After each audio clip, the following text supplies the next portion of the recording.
Salut, salut! Aujourd'hui on se retrouve pour la vidéo où je vais répondre à pas mal de vos questions.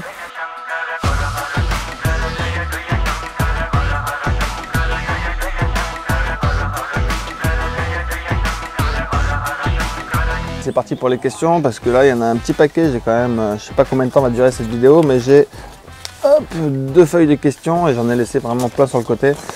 Alors c'est parti. Salut, salut. Est-ce que tu peux nous parler de ton nouveau projet concernant le livre en cours d'écriture dans les grandes lignes? Merci Damien. Donc oui, j'en ai déjà parlé une fois ou deux dans les commentaires d'une vidéo où on me disait tu devrais écrire un livre, tu devrais écrire un livre. En fait c'est quelque chose qui est en cours de réalisation. Donc effectivement je suis en train d'écrire un livre, j'espère qu'il sortira peut-être fin 2017, début 2018. Voilà, si j'arrive à y consacrer suffisamment de temps, parce que ça me prend vraiment beaucoup de temps entre la création des vidéos, entre les formations, entre les conseils par-ci par-là, le besoin que j'ai de jardiner, ma vie familiale et l'écriture d'un livre. Tout ça, ça prend énormément de temps. Donc je ne sais pas combien de temps je vais pouvoir consacrer à la rédaction de ce livre, mais je fais en sorte qu'il soit sorti fin 2017, début 2018.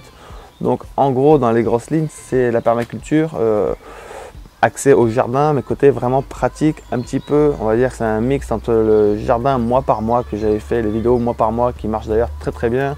Je les ai réalisées l'année dernière, elles marchent encore très bien cette année, toutes mes vidéos que faire au jardin mois par mois. Donc tout ça, ça va être regroupé dans ce livre, plus quelques autres techniques, plus bien sûr des petits rajouts. Et, en gros, voilà, c'est en gros la permaculture au jardin, côté pratique, mois par mois. Donc je ne sais pas trop comment ça s'appellera, mais peut-être la permaculture au jardin mois par mois, j'en sais rien. Dans les grosses lignes, c'est ça l'idée. Et puis voilà, donc j'espère qu'il sortira bientôt. Une autre parenthèse, c'est vrai qu'on me demande très souvent de faire des vidéos, refaire de la saison 2 des vidéos que faire au jardin mois par mois. Donc on me demande ça vraiment assez souvent. En fait, pour le moment, j'ai pas envie de refaire ça parce que ce que je proposerai ne sera pas suffisamment différent de ce que j'ai déjà proposé. En fait, quand j'ai lancé ces vidéos que faire au jardin mois par mois, il n'y avait aucun contenu en rapport avec la permaculture et le jardinage mois par mois. Toutes les vidéos mois par mois qui existaient, c'était vraiment sur du jardinage ultra classique. Même si c'était parfois en biologique, mais vraiment rien à voir avec la permaculture. J'ai pas envie de faire un copier-coller de ce que j'ai déjà fait ou avoir à peine quelques petits changements. Donc pour le moment, c'est pas d'actualité, mais j'ai trouvé une autre idée qui a l'air de vous plaire également, c'est les légumes de A à Z. Donc j'ai déjà sorti la tomate de A à Z, la courgette de A à Z, la pomme de terre de A à Z. J'essaye de vous sortir ces vidéos au moment où c'est le moment de faire le truc en fait. Donc la tomate, je vous l'ai sortie au moment de faire les semis de tomates. La tomate de A à Z au moment de planter les pommes de terre ou juste avant. La pomme de terre de A à Z, pareil pour la courgette. Voilà, j'essaye de ne pas vous sortir en retard, du coup vous n'aurez pas maintenant l'aubergine de A à Z, parce que selon moi l'aubergine, il fallait déjà attaquer les semis bien avant. Donc je ne sais pas trop quel sera le prochain.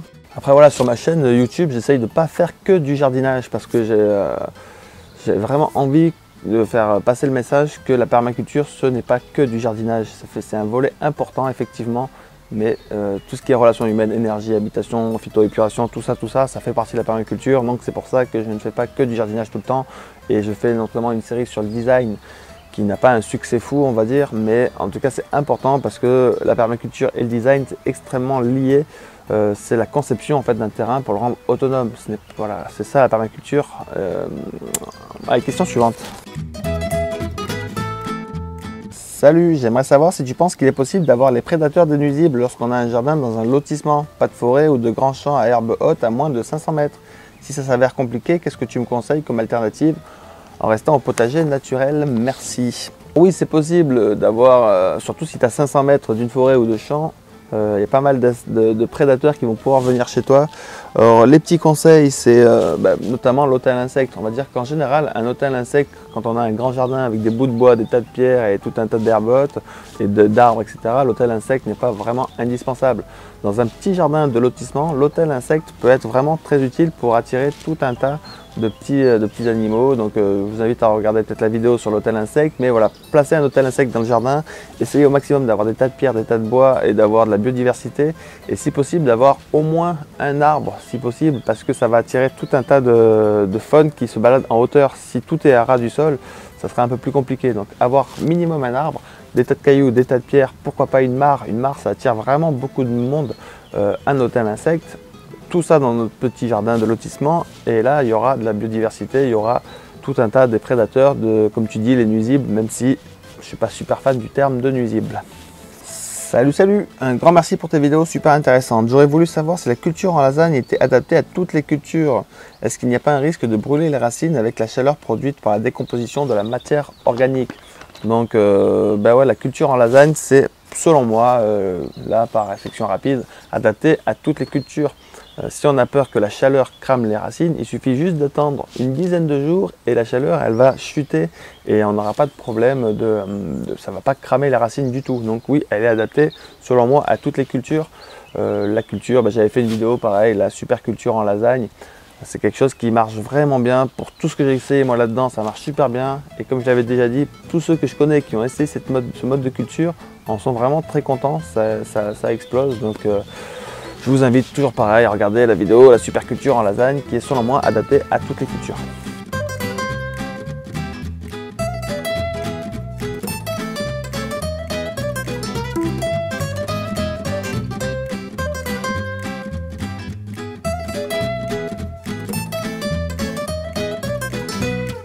Salut, peux-tu nous faire la liste de ton équipement en outils de jardin et les raisons de tes choix? Merci pour toutes tes vidéos.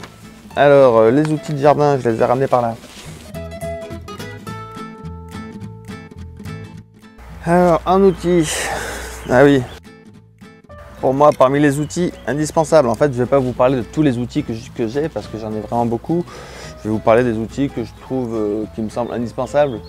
Donc, le sécateur, outil indispensable parce que moi, je ne suis pas trop un adepte de la taille des arbres. Mais si de temps en temps, par exemple, il y a une branche qui me gêne, j'hésite pas à la couper en toute saison, à la remettre au sol. Et puis voilà, pareil, si j'ai des petites plantes à couper, le sécateur, je trouve ça vraiment un outil indispensable à avoir. Et puis c'est tout.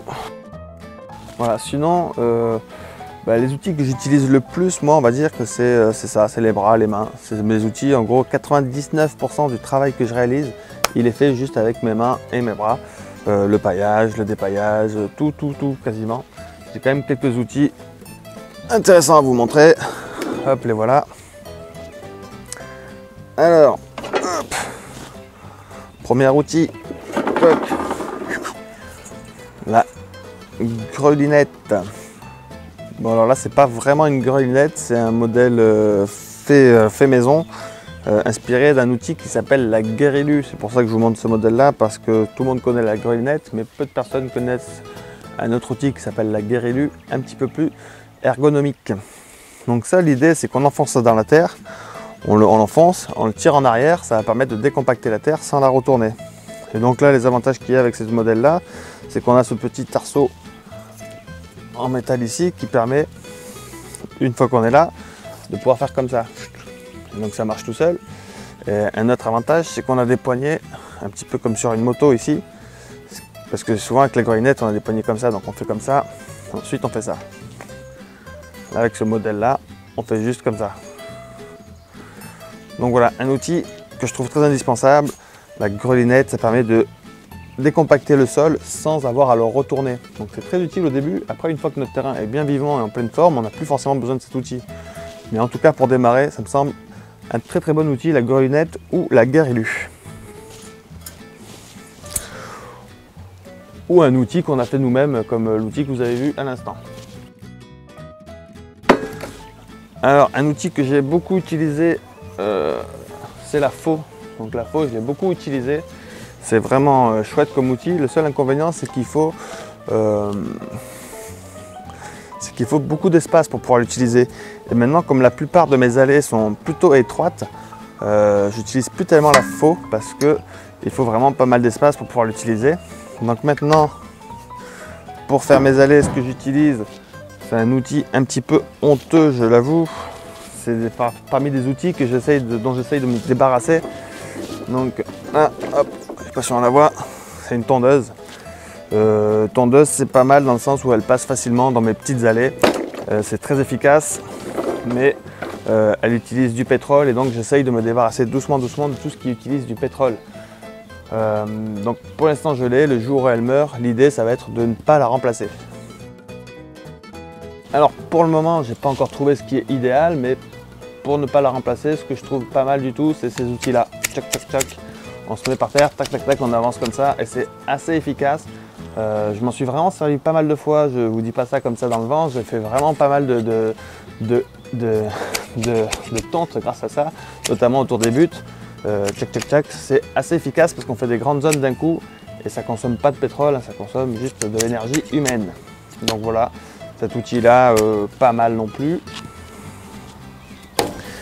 Et sinon, je pense que mon outil indispensable que j'embarquerai avec le sécateur, ça serait ça, la bêche. La bêche, ça me sert à planter des arbres en fait, tout simplement. Dans mon sol, c'est ce qui fonctionne le mieux, c'est la bêche. Hop. Donc je plante, j'enfonce le pied, je tire en arrière et c'est comme ça que je fais la plupart de mes trous. C'est comme ça que j'ai créé la plupart de mes buts, c'est comme ça que j'ai créé la plupart de mes mares. Voilà, après, comme je disais, ça c'est quand le sol est un peu dur, quand je plante quelque chose de gros, quand je plante quelque chose de petit, en général je plante à la main. Je carte mon paillage, je creuse à la main et je plante comme ça à la main. Si la terre est vraiment dure, je peux utiliser la bêche, mais même si ce que je veux planter est petit, de faire un gros trou, c'est pas dérangeant, surtout si la terre est dure, ça va l'ameublir. Donc voilà, un outil indispensable pour moi, c'est la bêche et le sécateur. Le reste, c'est des plus, pourquoi pas la grelinette et tout ce que je vous ai montré. Ben voilà, après, il faut adapter son outillage à ce dont on a besoin. J'utilise également des pelles, j'utilise également, quoi d'autre? Bah non, j'utilise pas grand chose en fait. Alors la question suivante est... Toc toc toc, ah oui voilà, ça c'est peut-être un truc polémique, n'hésitez pas à m'en parler dans les commentaires si ma réponse vous paraît complètement saugrenue.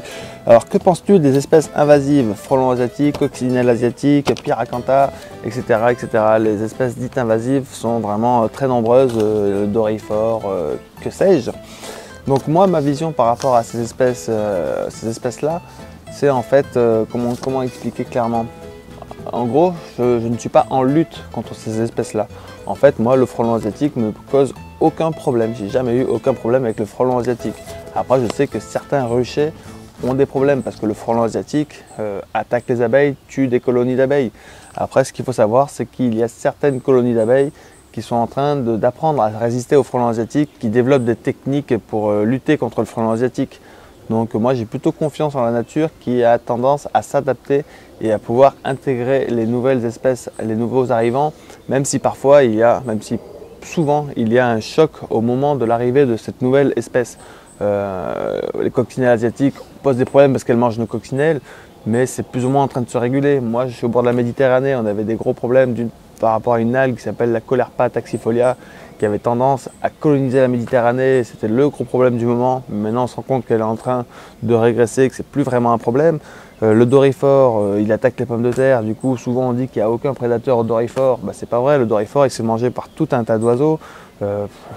Franchement il y a plein de prédateurs au doryphore.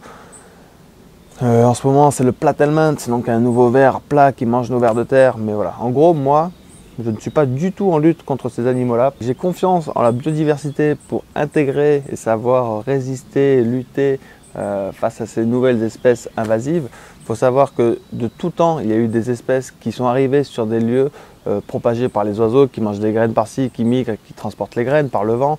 Il y a même certaines personnes qui pensent que toute la vie vient à partir de l'équateur et c'est à partir de l'équateur que la vie s'est répandue. Et il y a toujours eu des changements d'espèces, c'est des cycles.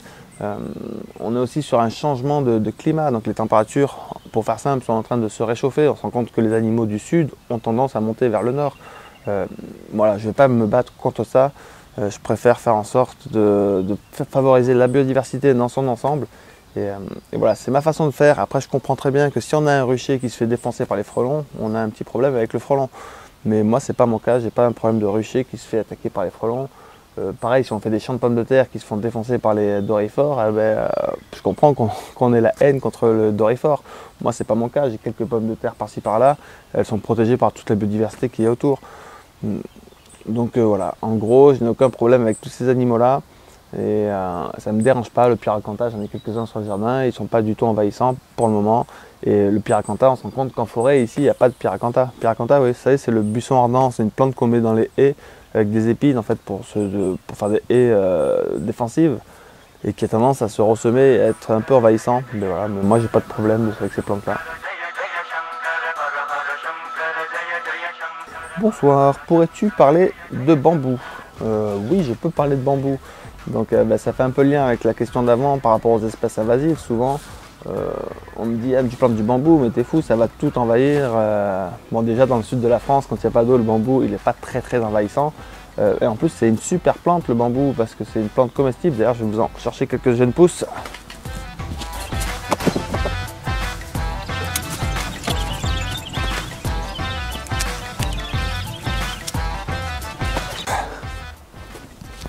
Donc les jeunes pousses de bambou, c'est génial. Je vais essayer de vous faire ça un peu rapidement. On coupe le bout, on épluche. Hop, pardon. Il faut savoir qu'au Japon, les pousses de bambou, c'est un plat, un super plat. Et puis les pandas n'en pensent que du bien, quoi. Donc voilà, les jeunes pousses de bambou, on les épluche. On arrive sur quelque chose qui est vert clair, ici même.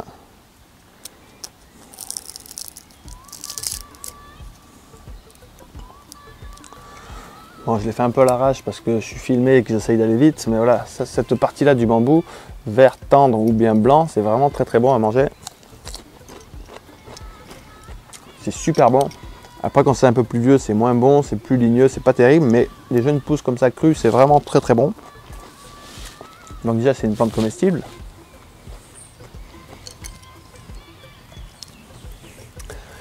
En plus, c'est un super matériau aussi pour faire des constructions. Donc là, c'est pareil, j'ai pris des jeunes pousses. On peut très bien... c'est trop jeune peut-être.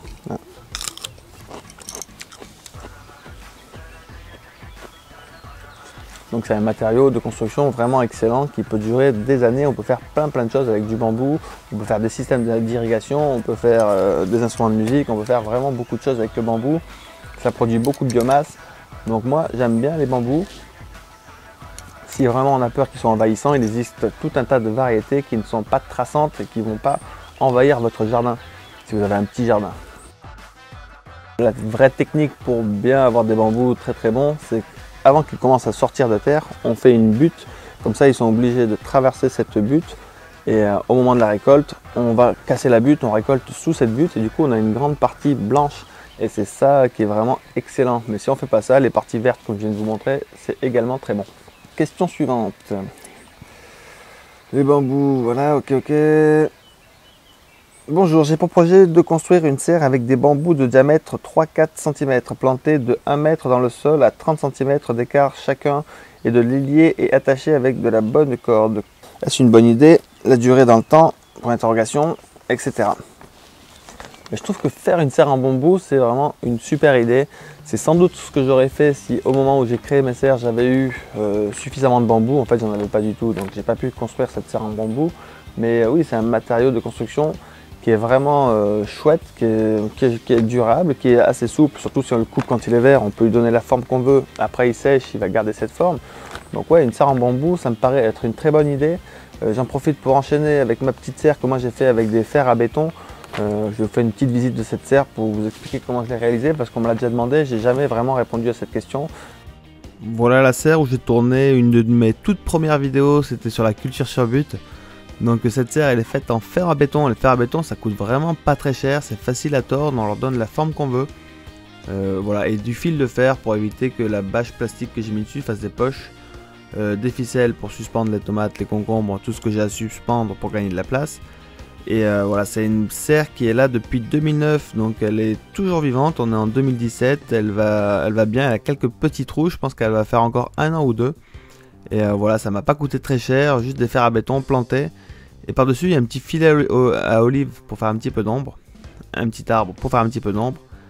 Et voilà, c'est une serre qui m'a coûté pas grand chose, du fer à béton, un peu de fil de fer, de la ficelle et une bâche. Et voilà, l'autre c'est la serre en paille que vous connaissez. SOS, que faire avec une terre argileuse? Tout ce que je fais dans mes vidéos, quasiment, en fait tout ce qui est fait sur le jardin du Grand Jas est fait dans une terre hyper argileuse. Souvent les gens, au début quand je suis arrivé, les gens m'ont dit oh là là, quelle catastrophe, là une terre à vigne, elle est vraiment pas terrible du tout. Parce qu'en été c'est du béton, quand il pleut c'est de la gadoue, c'est de la glaise, ça colle. Mais en fait c'est une super terre qui stocke l'eau, qui est très riche souvent. Donc voilà, tout ce que je fais grosso modo dans mes vidéos, tu peux le réaliser sur une terre argileuse. Et avec le temps, quand tu vas recréer de l'humus avec la matière organique, elle va s'améliorer tranquillement d'année en année face à un terrain envahi de fourmis, point d'interrogation. Bon, il manque un peu des mots dans cette question, mais en gros c'est que faire quand on a un terrain envahi de fourmis. Alors il y a plusieurs façons d'aborder la chose. Déjà, si c'est juste le terrain où il y a des fourmis dessus, il n'y a rien à faire, c'est très bien, les fourmis, ça fait partie de la biodiversité, donc ça pose a priori pas de problème. Pour savoir que faire, il faudrait trouver un dégât. Il faudrait me dire peut-être, les fourmis, elles mangent toutes mes graines de carottes. Du coup, que faire pour avoir des graines de carottes là où il y a les fourmis? Du coup, il faudrait voir si on ne peut pas planter les carottes ailleurs, parce que en fait, les fourmis, ça ne crée pas tant de dégâts que ça. Ça ne va pas manger les grosses graines telles que les fèves ou les haricots, ça va juste se balader et prendre des petites graines. En fait, j'ai besoin de savoir quel est le dégât qu'elle te cause pour te donner une solution.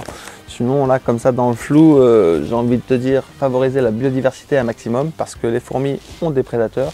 Il y a tout un tas de petites bestioles qui mangent des fourmis, des oiseaux, les chauves-souris qui chopent les fourmis en l'air. Un des plus grands prédateurs de la fourmi, ce sont d'autres fourmis. Parce qu'en fait, il y a plein d'espèces, de variétés différentes de fourmis, et souvent, elles se font attaquer par des fourmis. Donc parfois, d'exterminer une fourmilière, ça va causer des problèmes d'avoir trop d'autres fourmis, en fait. Donc, respecter les fourmis, c'est le plus grand prédateur de la fourmi. Sinon, tu peux aussi avoir un fourmilier, mais ça, ici, c'est pas vraiment recommandé, je dirais. Un autre truc qui est un peu plus recommandé, c'est d'utiliser les poules. Il y a pas mal de poules qui sont assez friandes de ce qu'elles vont trouver dans la fourmilière ou des fourmis en général. Donc, avoir un poulailler, ça réduit la population des fourmis. Après, il y a la solution avec les purins, les traitements. Donc, on peut utiliser des purins de Tanésie, qui sont pas mal, les purins à la menthe, ou tout simplement planter de la menthe, planter de la Tanésie. Le marc de café est aussi efficace pour calmer les fourmis. Mais comme je disais, il y a plein d'espèces différentes de fourmis et du coup, elles n'ont pas toutes les mêmes sensibilités à toutes ces choses-là. Donc mon conseil, c'est de voir est-ce qu'elles causent des problèmes ou pas. Si elles ne causent pas de problème, parfait, il faut juste laisser la biodiversité s'installer autour de ces fourmis. Et si elles posent des problèmes, essayez les purins, essayez la Tanésie, essayez la menthe, essayez le marc de café, mettre des poules de temps en temps. Le faisan, c'est un super mangeur de fourmis. Donc utilisez les faisans, pourquoi pas. Bon voilà, donc il y a tout un tas de solutions, il faut voir si ça cause vraiment des problèmes. La fourmi, elle fait partie de la biodiversité, elle est utile, elle a tout un tas de rôles dans la nature. Voilà. Salut Damien, toujours la forme. J'aurais une question, j'ai de la cloque sur mes pêchers, j'aimerais les soigner en évitant la bouillie bordelaise. Des solutions? Merci d'avance. Alors moi, ce que je fais pour avoir des pêchers résistants à la cloque du pêcher, c'est tout simplement planter un maximum de noyaux de pêche, les laisser pousser. Et ceux qui n'attrapent pas la cloque du pêcher, c'est ceux-là que je vais reproduire. Je vais les laisser grandir, ils vont faire des fruits et c'est ces fruits-là que je vais replanter pour avoir des variétés adaptées à mon terroir et à la cloque du pêcher. Sinon, ce que j'avais fait à une époque où j'étais un peu dans les purins, parce qu'à une époque où je faisais le maraîchage commercial, j'étais assez dans les purins de tout un tas de choses. J'ai remarqué que le purin de prêle marchait bien et le purin d'ail également marchait bien pour traiter un peu la cloque du pêcher. Mais sinon, ma vraie stratégie, c'est de planter un maximum de noyaux et de sélectionner les variétés qui sont résistantes toutes seules à la cloque du pêcher. Pour éviter ce travail-là, il faut savoir qu'en gros, pour faire simple, la plupart des pêchers que l'on cultive sont des variétés américaines, pas vraiment adaptées à la cloque du pêcher, sans passer par tous les traitements. Il y a quelques variétés qui sont adaptées, je vais vous mettre une petite liste.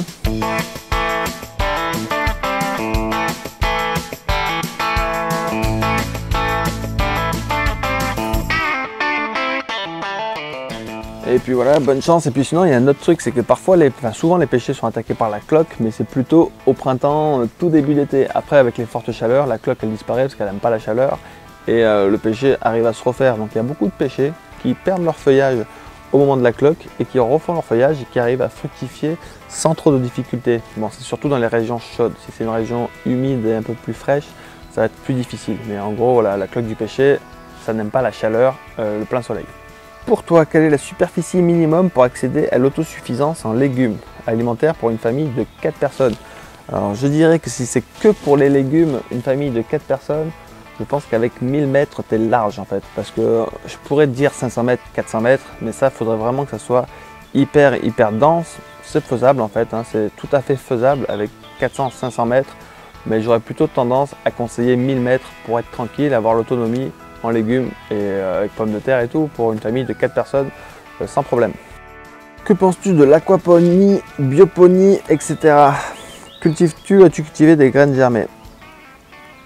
Alors, aquaponie, bioponie, on va dire que l'aquaponie, pareil, ça va être un sujet encore peut-être à polémique, mais moi je suis personnellement pas hyper fan de l'aquaponie, sauf dans des cas particuliers. C'est-à-dire que selon moi, après chacun a son avis et puis je respecte l'avis de chacun, mais selon moi, si on a de la terre à disposition, c'est à mon avis bien plus efficace de cultiver dans de la terre. La plupart des plantes sont faites pour pousser dans de la terre, en symbiose avec des champignons, en symbiose avec des bactéries, avec tout un tas de connexions qui se passent sous terre, qu'on découvre de plus en plus. Voilà. En aquaponie, on n'a pas toutes ces symbioses-là. Ce qu'on va faire, c'est qu'on apporte les nutriments directement assimilables pour les plantes avec un système de poissons. Donc ça, ces systèmes-là, je pense que c'est hyper efficace et sans doute très utile en ville. Si on n'a pas accès à la terre, si on est dans des vieux immeubles et tout ça, pourquoi pas installer de l'aquaponie, récupérer l'eau de pluie, des panneaux solaires pour faire tourner les pompes. Et on peut à la fois produire des protéines animales, produire des végétaux dans un espace assez réduit. Donc voilà, dans un cas de mode où il faut produire dans des lieux où il n'y a pas forcément de sol, je pense que l'aquaponie c'est utile. Mais dans mon cas perso, où j'ai toujours, où je fais en sorte d'essayer d'avoir de la terre, je pense que la terre c'est hyper productif en étant plus autonome, parce qu'on n'a pas besoin de ces systèmes où on fait tourner l'eau, on n'a pas besoin de nourrir des poissons, on n'a pas besoin de tout un tas de trucs. Voilà, ça c'est selon moi, mais en tout cas, j'ai envie de parler de l'aquaponie. D'ailleurs, à toi qui m'as posé la question, je pense que j'aimerais bien venir te voir parce que tu as un bon petit projet aquaponie pour qu'on puisse en parler ensemble, ça serait chouette.